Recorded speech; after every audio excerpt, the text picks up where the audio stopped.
Now, today's top stories and Power of 5 weather from News 5. Sponsored by Akron Children's Hospital. Good Sunday morning, Northeast Ohio, on this 25th of September. Believe it or not, voting is already underway in the November election. Technically, overseas and military ballots went out on Friday. About 3,000 of them in all in the state, 585 from Cuyahoga County. Now, early voting as a whole, though, doesn't get underway for another 2 weeks. Now, all this comes as a couple of new polls out this week show the race for Senate neck and neck between Tim Ryan and J.D. Vance. Polls, as we like to point out, are merely snapshots of a given race at a given time.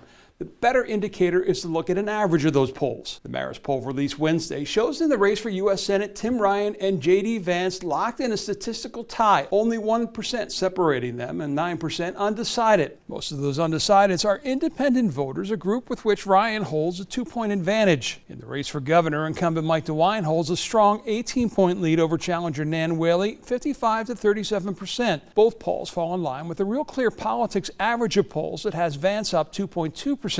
And DeWine up 16. I think the best use of a poll like this is saying that the Senate race could really go either way in Ohio, but the likelihood of DeWine losing his seat would be more remote and a long shot. In 2018 and 2020, polls in Ohio as a whole were unpredictable, even using the average of them, skewing towards Democrats versus the final results, something the folks at Marist say they looked at, including 4 or 5% more voters who were Republicans in party identification. And so we're pretty comfortable that that makes sense, given some of the new registrants and what how the state has performed previously. Interesting to know, for all the talk of abortion and the role that it would play in this election, voters were asked, what is your number one most pressing issue?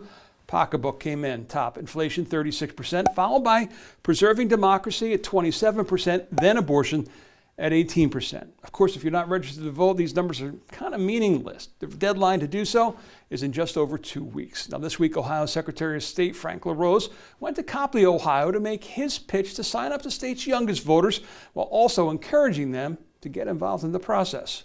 Copley High School has ties to political history. The school's gym was Joe Biden's last stop on the campaign trail in 2008 on the night before he became vice president. On this day, that same gym is being used with an eye towards shaping Ohio's political future by urging students who will be 18 on or before November 8th to register to vote. Secretary of State Frank LaRose, himself a 1997 Copley grad, on hand to make the pitch and to also let the students know about Youth at the Booth. This is a cool thing that Ohio does that not every state does, where 17-year-old high school seniors can sign up to be an election official. You can be a poll worker, actually before you're even eligible to be a voter. Well, students here this day with a simple reaction. I didn't know that was something that we could even do, so. But they can, and LaRose says that actually helps in 2 ways. Filling the open slots on election day, yes, but also then sending these students, who get to see firsthand how elections are run, back to their friends and families, armed with information that others don't have about the election process. A lot of Americans, a lot of Ohioans don't realize, for example, that voting machines are never connected to the internet.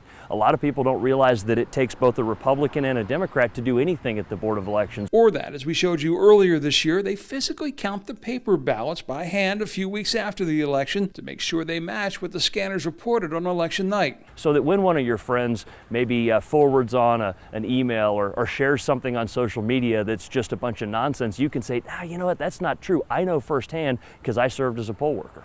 And there is another lure for those considering college beyond the extra money and the education. It's another line on the application. College is really, I think that's cool, so I think that's a good idea, and I'm looking in to do that. At Ohio this week surpassing the 8 million mark when it comes to registered voters.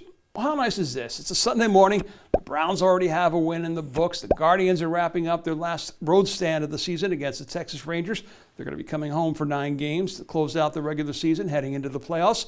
Well, the Guardians and the Cavs this week became the latest sports teams to get approval for sports betting. They now join the 2 Jack properties and the Cleveland Browns with approval for both Type A, that's the online betting licenses, and Type B, the brick and mortar license. That's significant because when lawmakers wrote the rules for sports betting, they wanted to make sure that the state's 4 casinos, 7 racinos, as well as the state's 10 professional sports teams or events got the first crack at licenses. And it also limited the brick and mortar sports books based on population in each county, with the most being 5. That includes Cuyahoga. Today's approvals bring that total to 5, which means the hopes of Harry Buffalo to land a Type B license appear to be on hold.